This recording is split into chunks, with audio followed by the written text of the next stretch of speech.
I'll take a quick break, but when Open returns, it's an author that has written to instill hope. We'll tell you about him in just a few seconds. What was the motivation for you behind this book? The short version, I've had this story in my mind for about 10 years. And I've worked with youth, you know, as you said, since 1997, school teacher, substitute teacher, youth director. And so I've really just had a lot of interaction. And just seeing youth, especially in the Bronx. I lived in the Bronx, in the South Bronx for 7 years. And just seeing them struggle on a day-to-day basis. When you talk to them about their dreams, about their passions, about what they want to be in life, and just, you know, them not knowing. I met a 16-year-old on his birthday and asked him what he wanted to be, and he looked me dead in my eyes and said, "I don't think I'm going to be anything." So situations like that really just pulled at my heart, and I wanted to, you know, write a story that would really, you know, inspire hope in youth. Talk to us about this. What's meant to destroy you could lead to your greatest opportunity, and that's the main premise of the book. That is the main premise. You know, the idea behind that is that when those obstacles hit us, oftentimes, you know, we have a choice in how we deal with those obstacles. So what could destroy us, if we look at it with the right perception, could be the very thing that leads us to an opportunity for growth and advancement. So that's, you know, so the idea of dealing with this bully, Curtis, yeah, it could destroy him. But if he makes the right decisions, if he has the support group, if he has the people around him, it could lead to him fulfilling his destiny. So you've got these different worlds that are operating here, and they come together. Right. So when we look about these worlds coming together, what's the message that you want people to take away from as you see this one world and this other world coming together? What do people take away from this? People should take away from, regardless of where we're from, whether you grew up in the suburbs or whether you're in the inner city, whether you're out in the country, you know, we have different experiences, but yet we're the same.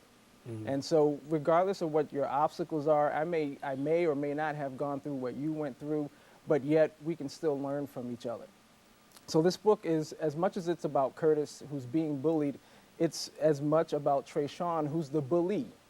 Right? It's about them. They're both fatherless for very different reasons, but they're both struggling with the influence of the tragedy in their own life and the decisions that they have to make and how those choices affect other people. So, you know, you can be on both sides of the track and yet be able to come together and find a way forward.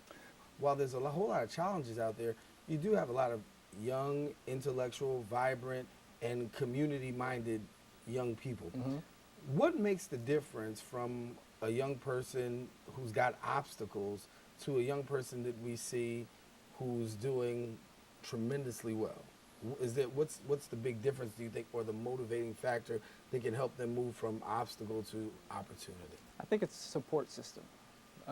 One of the main differences is the young person who's doing very well, very focused, tends to have people around them, whether it's family, whether it's teachers, mentors, you know, community leaders who help to guide them and provide opportunities for them. The person who's not doing well, they tend to have, you know, more issues at home, less support system, less people they can go to who's not on their level. You know, if you're down and out and you're struggling, and you go to your friend and they're at the same level that you're at, well, you're not going to get anywhere because both of you, you know, you can only see the struggle, but you'd have to be able to rise above the struggle. You'd have to be able to talk to someone, to have input from someone who can see the bigger picture, because there is a bigger picture to life. So. I want to go back to some of your artwork because, Yes. you know, that was, I found it to be quite powerful. And Mike, if we could throw that up at this time, I want you to describe some of these pictures that we're going to see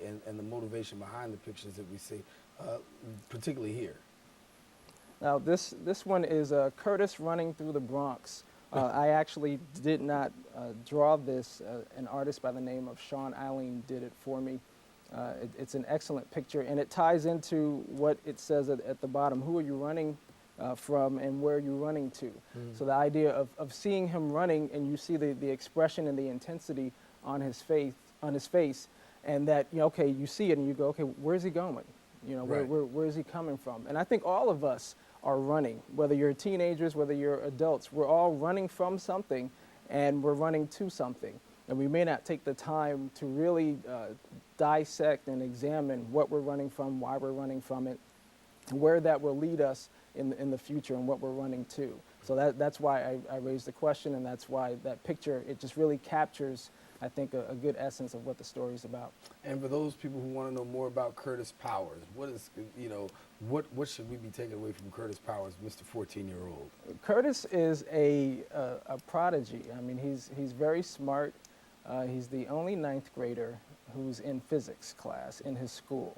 But at the same time, he's dealing with so many struggles, the loss of his father, and you know, there's so much going on that he has to wrestle with, in addition to dealing with this bully, Trayshawn. And I mean, I think he's just a great character, that though he's going through struggles, he has some support, which helps him to get through it. I got to get into this before we go.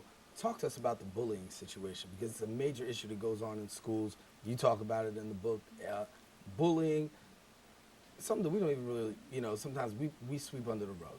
Yeah.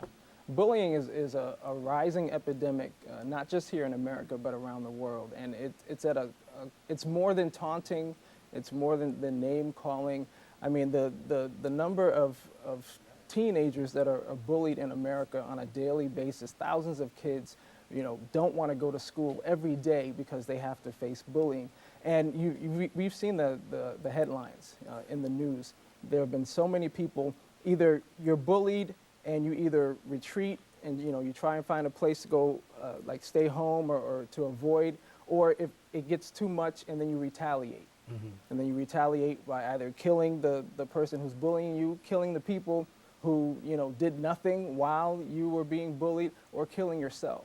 I mean, the number of suicides among teenagers just because they're being bullied, it's just it's sad, really. And so it's an epidemic that we really need to address and to deal with. And it takes the three groups. You have the bully, you have the bullied, the person being bullied, and then you have all the people standing around there who's watching. Or they're participating. And you know, if you have one bully against one kid, and you got 100 kids watching, well, if 50 of you decided we want to stop this bullying, then it would stop. Mm-hmm. But there's something about the group mentality that, you know, people freeze up. I want to tell you once again, the name of the book is Speedsuit Powers, New Kid, New School, New Drama. The author, Alan Paul Weaver III, who joins us here. As we said, the book is coming out in December. December 1st. And you'll be able to check it out on Amazon.com and yes, Barnes & Nobles and all the other places. And for those of you who want to know what the cover looks like, once again, we'll try to get this shot in here so you can take a look at the cover. Beautiful cover, beautiful artwork, and a beautiful read for those of us who will take the time to read it. Alan Paul Weaver, thank you so much for joining us. And best wishes with the book. Thank you, you too. You're watching Brockstead's Channel 67. We'll see you in a few seconds. All right.